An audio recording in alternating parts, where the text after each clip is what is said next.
All right, so we are joined all the way from Lagos, Nigeria, the largest city on the African continent, by my friend Elizabeth Ekedoro. We thank you so much for taking some time for us today. We're in the digital technology career cluster. This is our college career readiness class here at Belma Jackson High School. I've got a room full here with me, and we're recording this for all of our friends in Madison County Schools: Rosa Scott, Madison Central, Ridgeland High School, Germantown High School, the Academic Option Center, and our YouTube channel. And we thank you so much for joining us. You are a security analyst, SOC.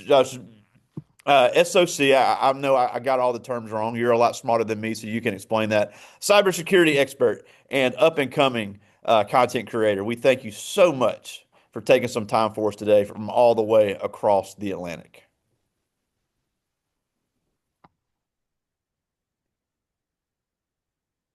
Hold on, I lost you there. Oh, So we had a minor technical difficulty, but again, we thank you so much for joining us from across the Atlantic today. right. Thank you so much, Greg. Thank you for having me. It's a pleasure to be here. And I must commend you for pronouncing my surname correctly. That's surprising, knowing that we didn't have the discussion, like you didn't ask, yet you got the pronunciation. So Well, kudos to I you. went to college with a lot of Nigerians, so I learned a lot about Nigerian culture and the names Oh, and the I tribes. see. It was really, really cool. But obviously you're in cybersecurity now, and you've made a great name for yourself in in a very short amount of time. But to give us a little background, because you are uh, from the River State there in southern Nigeria, and you originally went to university to become a medical doctor, and you have a degree in biology. So you are in a field that you do not have a degree in. So tell us about that university experience and why you wanted to be a doctor, and then what you had a personal incident that really pushed you towards cybersecurity. So tell us about that. Okay. So, starting out, right, I wanted to be a medical doctor. I think I was just drawn to helping people. So, and I know one of the fields that actually helps one do that is the medical field, where you get to save lives. And it just seemed to me at the time like a purpose-filled life where I get to help people, see them get better, and just be warm and kind to even the people who are, watching over these sick people, right? Yeah. And I had always been preparing myself to get into the university to study medicine, but I think life had another plan for me, right? So my first admission, right, it was illegitimate. And I found out that my admission was not legitimate. And that meant that I had to be withdrawn from the school. That's a very long story for another day, but it was really demoralizing, especially for a teenager at the time, because I got Yeah. into the university pretty early. And so I had to leave the school to the current school where I graduated from, First University of Technology, and I studied biology. Okay, so over time, I thought I was going to just focus on research, right? Genetics and research. I really did love those areas, but in the long run, I actually got into cybersecurity. And then how that happened, it's a very personal experience and very personal story for me. So my friend fell prey to a phishing scam, and the type of phishing scam is smishing, SMS-based phishing, where she had someone from her bank, right? Somebody claiming to be a representative of her bank, and they asked for certain numbers that actually gives them access to her account. Else, her account was going to be blocked if she did not share those information. So think of it like your social security number, having to share that, and Yeah. other personal details, right? And because she was in school at the time, she had to share that out of fear. And that's one of the things that cyber criminals actually leverage on, either fear, either greed, just your emotions generally. And so she gave it details. And from what she explained to me, it didn't take long. All of the money in her account was gone. Talk about her life savings, talk about the money her parents Wow. sent to her in school. And so she called me crying. and it was really a moment that shocked me because prior to that time, I didn't think that people could get their money stolen in that way, right? It's expected that you will be robbed at gunpoint and then people, get you to either withdraw the money from your bank or get you to transfer that money. But not seeing this person and all of this whole thing was done, right? And that piqued my interest. So I started making research. I really wanted to find a solution for my friend, especially knowing that my friends see me as their go-to person, someone who always provides solution for them. So I started making research and all about so I stumbled upon an article at the time that explained certain concepts and talked about phishing. And having read everything from the article, I then realized, oh, this is the same thing that has happened to my friend. And it was fascinating for me. And that was where the whole adventure in cybersecurity began. And here I am today. I sought other programs.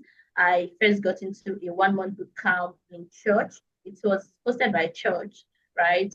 And then at the end of the boot camp, my instructor was like, "You seem like you're very passionate about this." And he introduced me to the Cyber Girls Fellowship. So I read about it and I was like, yes, I should be here. I really loved the program. I loved all I read about it. And knowing that it's centered on women in Africa, and I felt this was going to be the best decision for me. And I'm glad it really has been the best decision for me. That's incredible. And your cybersecurity career is already taking you to the United States. You've been working remote with people from all over the world, which is really cool. And I want to talk about that. But I think it's really important to understand for kids that are interested in technology, or interested in cybersecurity, or interested in anything IT. It's Okay. not a field that necessarily requires you to have a university degree, because your degree is not in cybersecurity. You went the boot camp route. You can get a certificate. You can get certifications. These companies that are hiring cybersecurity professionals, if you have a degree, that's great, but they want somebody that can do the job and is certified to use their software systems. True, true. So for the kids, right, I think that first I'm very happy about my story, right? Because it also gives room for people like me to actually Yeah. get people like when I say people like me, I mean people who didn't study computer science in university, people who did not have a technical background prior to the switch in cybersecurity. Like I said earlier, I studied biology and I did not have the requisite technical knowledge, even though I knew my way around computer, but I just didn't have the requisite knowledge for cybersecurity. So this is just to say, if you're interested in it, I would say you should go for it, because I am a proof that it is actually possible and it's going to work for you, right? So I don't know, do you want me to talk about the ways that people can actually find their way in cybersecurity? What can be done? Should I talk about that? Yeah. Yeah. Okay. Okay, so there are so many routes for people who did not study it in university. So as much as your university degree is important, but that's not the only route, right? So you can Absolutely. actually go through the route. There are a lot of platforms right now, a lot of companies that are working towards building really great programs. And some of them come in the form of free certification courses that you can take. And at the end of the course, you get a certificate of completion, right? So the first thing I would say is look out for free courses. And you have Yeah. examples. You have the Try Hack Me platform where you can take free courses depending on, first, you can start out with the general cybersecurity path, and then you can narrow down, right? From your research, you know what area you want to get into. There are a lot of rooms in Try Hack Me that speaks to different part of cybersecurity. For instance, I mean, the SOC, is a part for those in SOC. There's a part for those who want to be pen testers, and all of those fields just have different parts in Try Hack Me. You can also find Blue Team, Let's Defend. Let's Defend is another great platform. You have the Cisco Network Academy, which is also skill for all. So you have a lot of courses to take from these platforms. So I know that a lot of people think that free resources sometimes are not really worth it because they are free. But I'll let you know that a lot of these things come free because some persons have paid for it, right? So all you have to do is just give yourself and ensure that you take it seriously, learn, and you would actually find your way in cybersecurity. So having taken these courses, I would advise that you start working on hands-on projects, right? You already have the foundational knowledge in terms of theory. Now you have to practicalize what you have learned, right? And so there are a lot of platforms, even with the Cisco Networking Academy I mentioned earlier, they have lab projects that you can start using. Try me also have rooms, right, for labs where you can practicalize. And so that just gives you a full experience where you just don't get the theoretical knowledge only, but you get to practicalize as well. And I'll advise that while you learn, ensure that you are seen talking about what you're learning. That's why you have different platforms like YouTube. You have YouTube platforms to learn from. You can share it. Most people wait until they are professionals or they want to get to the professional level before they start sharing. But it is great for you to start out to start sharing even while you are learning, because that's one great way you can also build connection, build friends. You find people who are also learning with you, and you get to learn so much from each other. And then there's the route of community, there's the route of boot camps. There are a lot of programs that host boot camps. For those in the United States, the SANS organization actually has quite a good number of programs, right, that you can be a part of. You get certified and you learn from people who have, decades of experience. Or you can look for other boot camps. Like if you go online, search for cybersecurity boot camps or organizations, NGOs, you would find a lot, even on LinkedIn too, you will find a lot. So irrespective of the geographical region, you would always find programs that actually you can apply to. So that's one way. Then there's the route of internship. After you have learned, say, the theoretical aspect, you've done one or two projects, you can apply for internships, either paid internships or paid internships. The main goal here is not just the money you get from the internship, right? But you want to get the feel of what it means to work in a cybersecurity organization. Okay, so these are the ways that one can actually get into cybersecurity. Yeah, and that's something they can do now. And I want to come back to that in a second because I know you're really big on soft skills. Yeah. But something I did want to point out is the company you work Mhm. for is not a cybersecurity company. It is a finance Of company. course. And your background is not Mhm. in finance. But that's a perfect Mhm. example of every company, every industry has to have cybersecurity people because everything has become Yeah. automated. A lot of things are on Mhm. apps. Money has Mhm. to be protected. Identity has to be protected. Records have to be protected. So even the hotels we stay at, the hospitals we go to, all of them have cybersecurity professionals, and these are going to be careers that are going to continue to increase all over the world. True. Very correct. Okay. So, speaking of soft skills, like you pointed out, yes, I work in a financial institution, and I didn't have a financial background. I did have a cybersecurity background prior to my learning, right? So, one thing is this: cybersecurity cuts across industries, right? And I would say that it is applicable to everybody, really. So we need Absolutely. people from all walks of life, people from different areas, different angles, to actually come in with their perspectives, right? Because you're dealing with a whole lot of challenges that are even at the global level. Okay, so your soft skills are really, really important. So, like I mentioned earlier, I actually have a passion for research, and it was really amazing. Sorry, I'm going to digress. So I had passion. My first job in cybersecurity was to work as an AI researcher and a technical writer. So you can see that the passion I have for research, I still carried it with me, but in AI now and the cybersecurity space. So irrespective of your soft skills, it is still needed here. It's not just the technical aspect, even at the soft skill level. So you're looking at communication. Are you a good communicator? Do you like to talk? Do you like to share your knowledge? Do you like to, just be out there, be seen, talking to people, trying to convince people? Then this is a good field for you to actually use that too. because you're going to have to talk to stakeholders. You're going to have to, speak in terms of security in a way where the stakeholders who are not technically inclined understand what you're saying and how it can impact their business and, of course, affect the finance of the organization. So, communication skill is great. Another skill is your collaboration or collaborative skill, right? Are you a people person?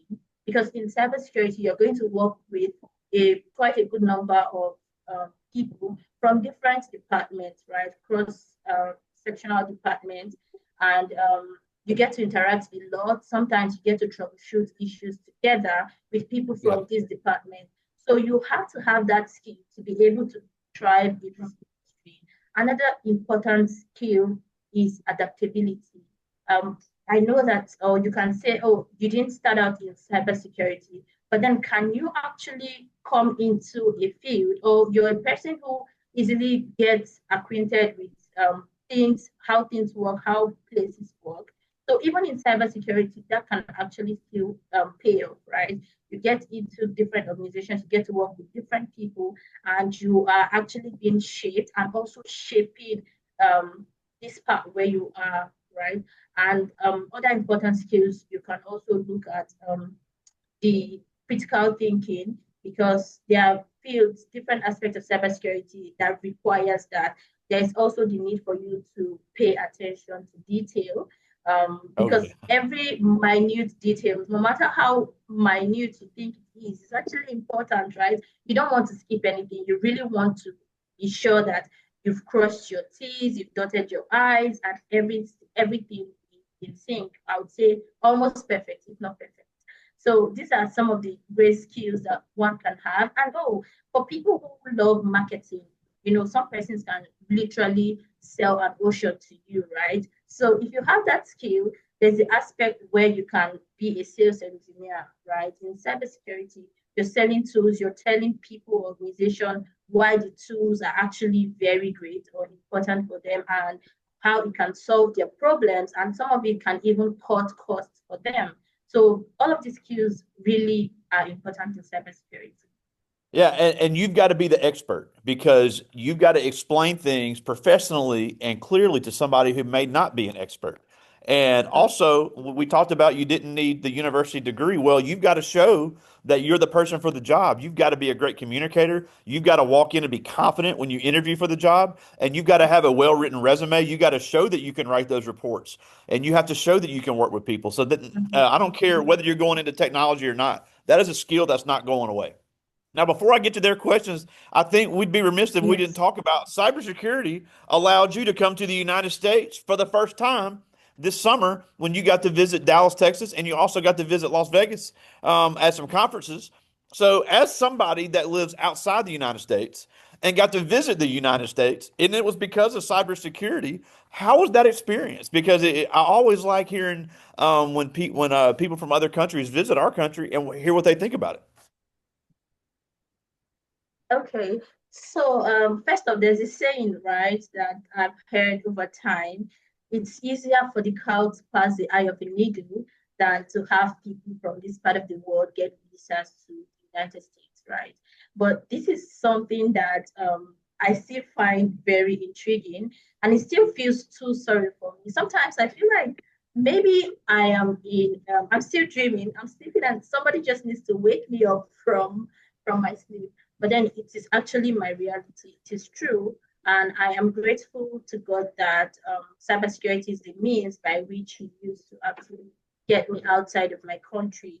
I had, I knew prior to this time that I wanted to travel outside of my country because I know traveling is part of education, like my mom would always say. So you get to see and experience different cultures. You get to see and experience people, get their perspectives on life, on their approach.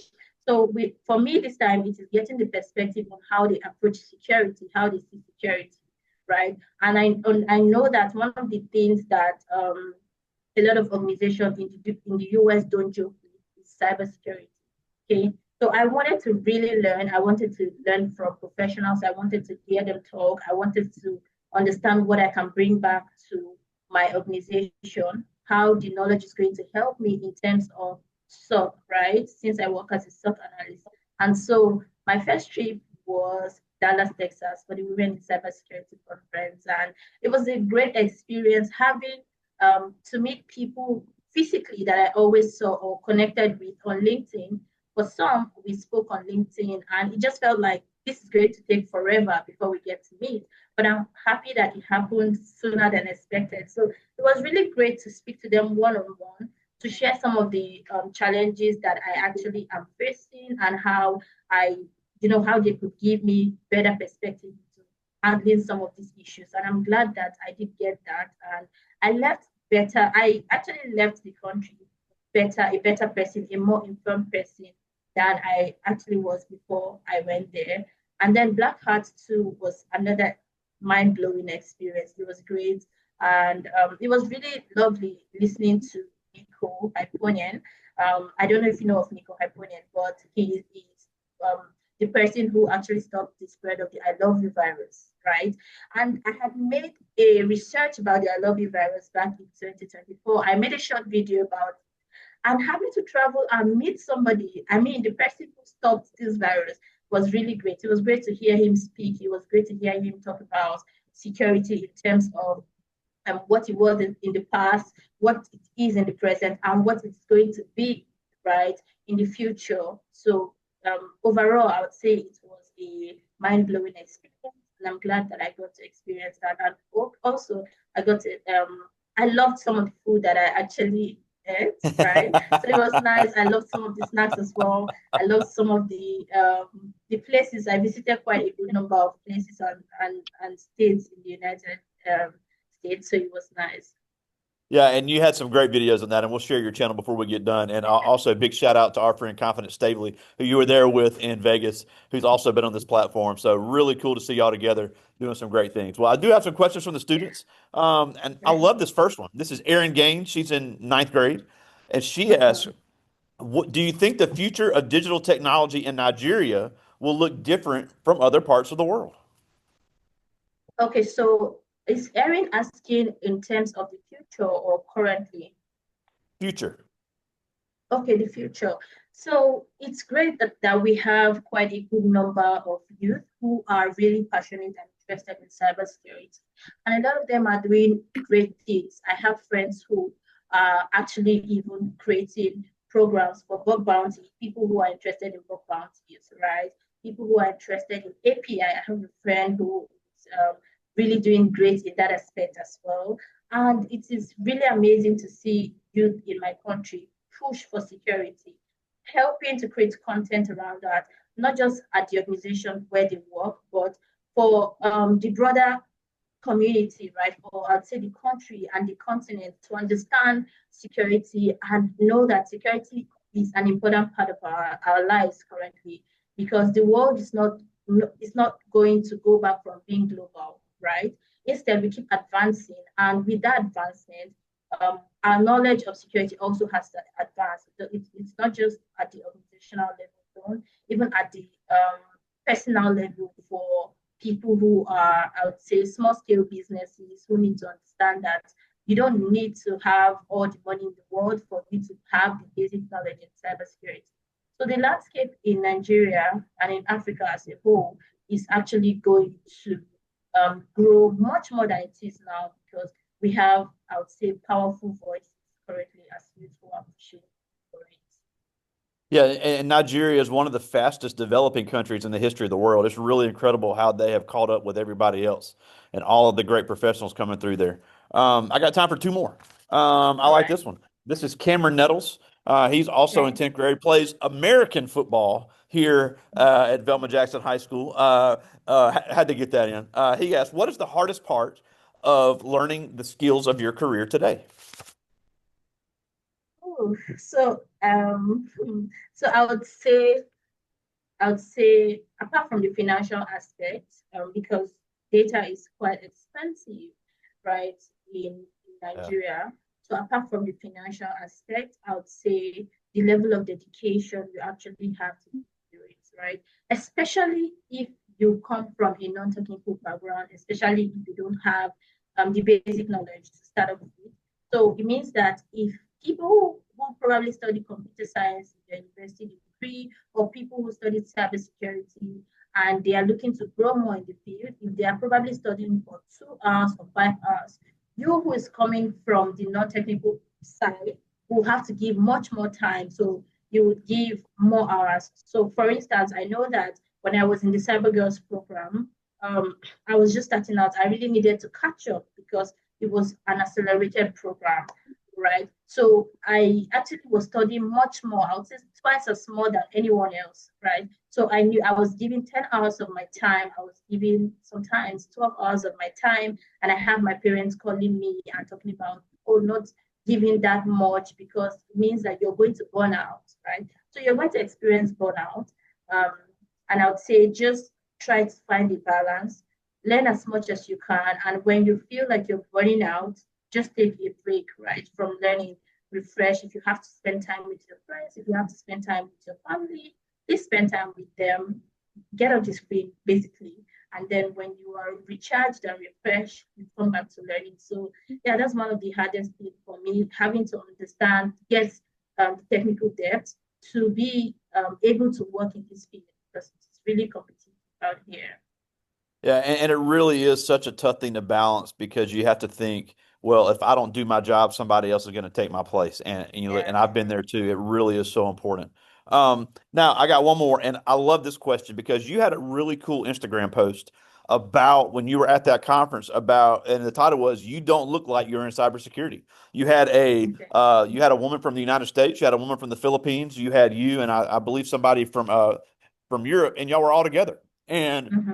I think that's important because this was a field that needs diversity. Every field needs diversity, but especially Yeah. cybersecurity because things get missed. You need people from different backgrounds. And this is Landria Mm-hmm. Wider. She's about to graduate and wants to be a nurse.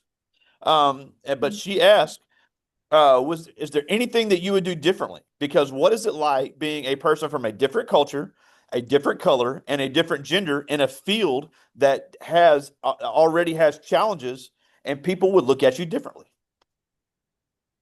Oh, okay. That's an interesting question. That's an interesting question.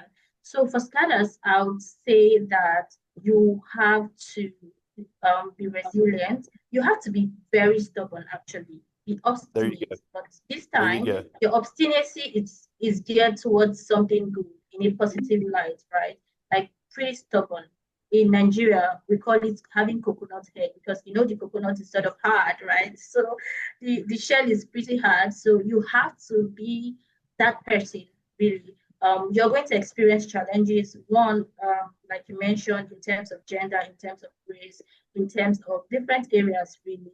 But you have to also be very determined and know what you want. If you're convinced that this is what you want and this is where you want, please, by all means, push for it, right? You're going to experience those challenges. It's okay, it's fine. Sometimes you would break down, okay? Sometimes people's talks will get to you, some of those negativity will get to you, but don't stay down. Pick up. I would say learn fast and fail fast, and failing fast helps you learn fast. So fail fast, learn fast, pick up, don't stay down, continue pushing, continue learning, and eventually you get there. So let me give you a personal story as well. I know that because I wanted to study medicine, a lot of people also, with respect to my relatives, they started seeing me in that light. They started calling me a doctor even before I became a medical doctor. So that stuck with them, and it just didn't seem right that I was going to deviate from what they had all, you know, gotten used to. But I had to, despite all of the um, talks that some of these people had. And I know one person said to me, "Oh, you're playing with your life. You're playing. You're joking. When you're done playing, you come back to being serious, right?" And Wow. I remember telling confidentially this as well. And in the US, she told me, "Look at you. Somebody said this, right?" Yeah. And then I just made a joke that it seems like I would not stop playing with my life because if you see me here and you think that I'm playing, then this is a good place for me to be. So Absolutely. I could have let that actually get to me and probably, you know, get off the program, right? I know I had a lot of people who told me this is really difficult. Do you think you can even get to the finish line? But I did get to the finish line and I'm still learning, right? It's not like there's a destination here. it's a journey, it's a sprint, and every day I try as much as possible to learn, to grow, to improve myself. Wow. So that's what I Wow. would say. It's not where you start, it's where you finish. And you and our friend Confidence are a great example of that. Well, we're almost out of time, and we thank you so much for taking some time for us. But a couple things before we go. First of all, your channel on YouTube, Elizabeth Ekedoro. All your links to all your social media is on there, your X, your Instagram. And like I said, I follow really interesting stuff. Whether you're interested in technology or not, it's just cool to see what you're doing. Cool to see an international person's first trip to the United States. Really cool stuff. And, it really, but again, it's just positive content. And I just urge all of our young people to find positive people to follow, put great things in their life to, to get different experience, to experience different culture. But, the last thing before we go is, like we mentioned, cybersecurity jobs are going to continue to increase worldwide exponentially for the next several years. So as these kids are starting to make decisions, leaving secondary school, going to university, why is it why is cybersecurity something they should really consider getting involved in? Okay, I mentioned earlier that the world is globalized, right? It's digitalized as well. And we would never go back from this point. It will always just increase, There you right? go. There you go. Initially, we were not really hearing about AI, right? But now you can hear there's so much more around AI, things being done. And as much as it is used for good, you would also find the threat actors and cyber criminals using it for um, their evil activities, right? To perpetrate evil. So I would say that because these trends will actually keep growing, it would not drop at any point. This is There you why you go. should actually consider pursuing a career in this field. And even if you don't want to do it in terms of protecting or working for an organization, you also need the knowledge for yourself. You need the knowledge for your loved ones. You need the knowledge for people around you because I tell you, attacks are going to be more sophisticated as we go. Initially, we know that with cases of phishing, you would even see things like grammatical errors. But these days, you have even more sophisticated attacks, right, where there are no grammatical errors. Even as I would say, little as using your chat GPT, right? Those prompts can also be malicious, right? Or they can actually push for malicious codes. And while you think you're using your chat GPT to do the regular tasks that you do, maybe brainstorm or anything, without knowing that you are actually under an attack and they can actually steal your data from or through that means. So yes, the threat landscape is going to evolve much more and we all need to be ready. Those who are technical in cybersecurity, those who are not technical, everybody really needs to be ready and put all hands on deck Absolutely. if we must defeat the bad guys. Absolutely. Well, I know you get it's dinner time over there in Nigeria, and we thank you so much for taking some time for us all the way from Lagos, Nigeria. Elizabeth Ekedoro, we thank you so much for taking some time for us today. Thank you so much for having me again, Greg. This Uh, was a pleasure, and thank you. And I'm really glad, right, to speak to your students. I really hope that they do take something from this or just learn from my story. If anybody has doubt at all, know that you can do it. You're capable, and you belong here. Awesome. Well, again, we thank you so much for joining us. You have a great day, my friend. All right, you too, Greg. Bye. See ya.